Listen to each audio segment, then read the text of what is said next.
भागवत कोई रोग नहीं समाप्त करेगा, आपके मन का रोग समाप्त करेगा। शरीर का रोग भागवत में बैठने से नहीं समाप्त होता है, लेकिन अगर मन का रोग समाप्त हो गया तो सब रोग समाप्त हो जाएंगे। बोलो भक्तवत्सल भगवान की। क्योंकि जो भी चीज बताता है आपको वो मन बताता है। दुखता पैर है, लेकिन पैर कहने नहीं आता मैं दुख रहा हूँ, वो पैर की बात मन के पास जाती है। आपके हाथ की बात, शरीर की बात, पेट की बात मन के पास पहुंचती है। मन आपको आभास कराता है कि यहाँ पर दर्द है। वो इसलिए आभास कराता है क्योंकि वो उसको आपने अपना शत्रु बना रखा है। और जब किसी को शत्रु बना लेते हैं तो वो कुछ भी अगर उसके पास नाश वाली चीज आएगी तो सबसे पहले आपके पास भेजेगा, इसका ही नाश हो जाए तो ज्यादा अच्छा। किसी को शत्रु बनाते हैं तो वो हमेशा हमारे पैर खींच के गिराने पर लगा रहता है। किसी को शत्रु बनाएंगे तो हमारा दमन करने पर लगा रहता है। और हमने मन को शत्रु बना लिया। कैसे बना लिया? तो बचपन से हम लोगों ने मन को कंट्रोल नहीं किया। ये खाना है, ले ये भी खा ले। ये पहनना है, चल ये भी पहन ले। अच्छा है, सोने की इच्छा है, चल सो जा, 6 घंटा सो जा। अच्छा घूमने की इच्छा है, चल घूमने चल। हम मन को अभी तक उसके मन की चीज देते आए, देते आए, देते आए, देते आए। अब बुढ़ापे में जब वो मन अपने हिसाब से चलता है तो हम सोचते हैं अब हम कंट्रोल कर ले।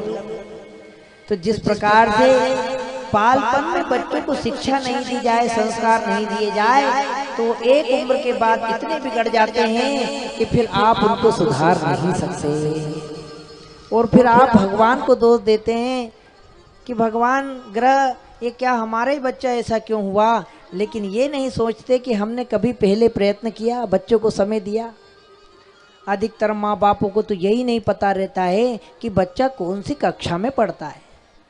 बहुत बार माँ बापों से पूछो तो स्कूल क्यों, इसके कौन से स्कूल में पढ़ता है, तो बुलाए तेरा स्कूल का नाम बता दे इनके। तो भैया आप कहाँ से आए हो, स्कूल का नाम वो बताएगा। तो क्या विषय है, पढ़ना ठीक है कि नहीं, वहाँ भेजना भी ठीक है कि नहीं। वहाँ जो पढ़ेगा वो तो केवल मशीनी विद्या पढ़ेगा। आपका दायित्व बनता है कि आप उसे समझाएं कि बेटा माँ का कैसे सम्मान करना, पिता का कैसे सम्मान करना, भाई बहन का कैसे आदर करना, ब्राह्मणों का सम्मान करना, अतिथियों से बात करना, परिवार में कहीं जाए तो कैसे मिलना, कैसे जुलना, कैसे उनको झुक के प्रणाम करना, कैसे हंस के बातें करना, कैसे किसी को बात का बुरा नहीं लगाना, क्रोध नहीं करना, गुस्सा नहीं करना और शांतिपूर्ण ढंग से परिवार में रहना। ये कभी स्कूल वाले नहीं सिखाएंगे। बोलो भक्तवत्सल भगवान की जय हो। और हम चाहते हैं कि स्कूल वाले किताब नहीं पढ़ाएं, ये सब सिखाएं। तो उनको तो किताब में जो लिखा है मशीन ऐसे बनेगी, इंजीनियर ऐसे बनेगा, डॉक्टर ऐसे बनेगा, ये ज्यादा से ज्यादा बस यही तक पढ़ाएंगे। वो सब तो पेट भरण विद्या है। कोई स्कूल में संस्कार नहीं सिखाया जाता है। कोई स्कूल वालों को नहीं पता है आत्मा क्या होती है, चित्त क्या होता है, अहंकार क्या होता है, मद क्या होता है, काम क्या होता है, क्रोध क्या होता है। कहीं पढ़ाते हैं भैया काम, क्रोध, लोभ, मोह क्या होता है। आपने कभी सिखाया कि पिता का आदर मनुष्य को कैसे करना चाहिए? कभी बच्चों को नहीं बताते कि बेटा प्रातः काल उठ गई रघुनाथा, मात पिता गुरु ना वही। ग्रंथों से आपने सुना जरूर है, पर सुन के केवल मुंडी हिलाई है कि हाँ सही बात। इस सही बात का उपयोग कहाँ है? बस यहाँ मुंडी हिलाने तक ही उपयोग है कि हाँ हाँ गुरु जी जो कहते हैं ना वो बिल्कुल सही कहते हैं। पर ना तो उस पर अमल करना है, ना उसको जीवन में उतारना है, ना ही उसको उस परिवार में उतारना है। बस सही बात है भैया, आप बिल्कुल सही कहते। यहां से खत्म बात। वो गर्दन से पूरी बात नीचे उतर जाती है हिल के। बोलो भक्तवत्सल भगवान की जय हो। हम तो भुगतते ही हैं, हमारे बच्चों को भी भुगतने के ऊपर तैयार करते हैं हम लोग। हम तो कष्ट में हैं, पर हमसे ज्यादा अपने बच्चों को कष्ट हो, इसलिए हम लोग प्रयत्न करते हैं कि भैया तू थारो जान, मैं तुम्हारा काम से ही फ्री हूं। हमें तो बस अपना काम करना है, तू तेरे को बिगड़ना हो तो बिगड़, सुधरना हो तो सुधर। जब पूरा बिगड़ जाएगा तब घूमते फिरेंगे भैया, कहीं कर दो, कुछ जॉब कर दो, कुछ ये कर दो, कहीं गुरुजी के पास, कहीं घूमने वाला के पास, कहीं कहाँ, अरे हमारा भैया सही कर दो, कोई बस जड़ी बूटी घुमा दे और आपके दिमाग में घुसेड़ दे और सब सही हो जाए। तो इस भूल में मत रहना। बोलो भक्तवत्सल भगवान की जय हो।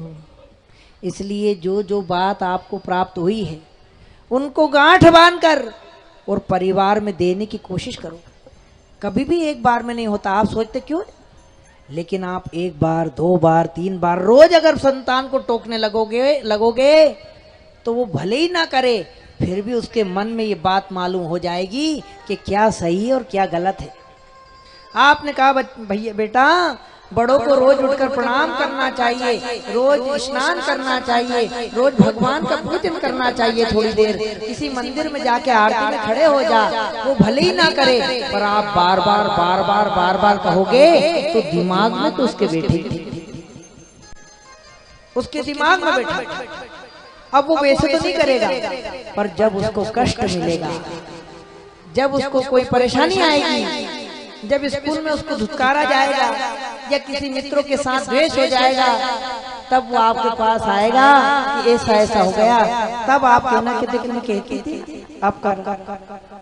तो मनुष्य ठोकर खाकर भी सीख जाता है, लेकिन जब आप उसके अंदर बीज बो। इसलिए अपने घर में, परिवार में कोशिश करके, भले हम लोगों को शर्मिंदा होना पड़े, बच्चे दो उल्टे जवाब दे देते हैं, वो मंद बुद्धि है, उस बात पे कभी कभी घर वाले क्रोध करके फिर उसको कुछ नहीं बताना है, ये उल्टे ही बोले जब देखो। अरे उसको उल्टे बोलने की आदत है, इसको बढ़ाना है कि कम करना है? आपकी सीधे बोलने की आदत है, तो आप अपनी आदत क्यों छोड़।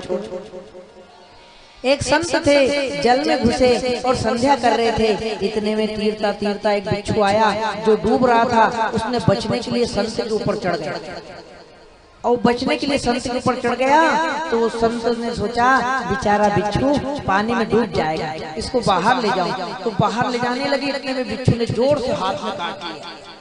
अब काटा तो एकदम हाथ ऐसे झुंझुना गया तो फिर पानी में छूट गया। अब फिर वो बिच्छू ऐसे तैर के मरने के से बचने के लिए तैरने लगा।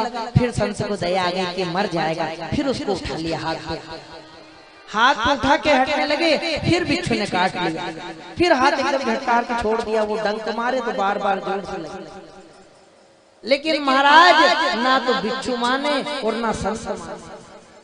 7-8 बार उसको उठाए काटे, पर धीरे धीरे संत ने उसको किनारे थोड़ा चले, फिर फेंक दे, फिर हाथ झटकारे, फिर उठाए, फिर थोड़ा चले, फिर हाथ झटकारे। 7-8 बार बिच्छू ने काटा, पर लाकर उसको किनारे छोड़ दिया। बोलो भक्तवत्सल भगवान की जय। शिष्य देख रहे थे, गुरुजी ये आप क्या कर रहे? अरे ये बिच्छू ये आपको काट रहा है, मरने दो इसको, ये आपको काटे जा रहा है और आप इसको लाए जा रहे हो। तो संत ने एक ही बात कही कि ये इसका काम कर रहा है और मैं मेरा काम कर रहा हूं।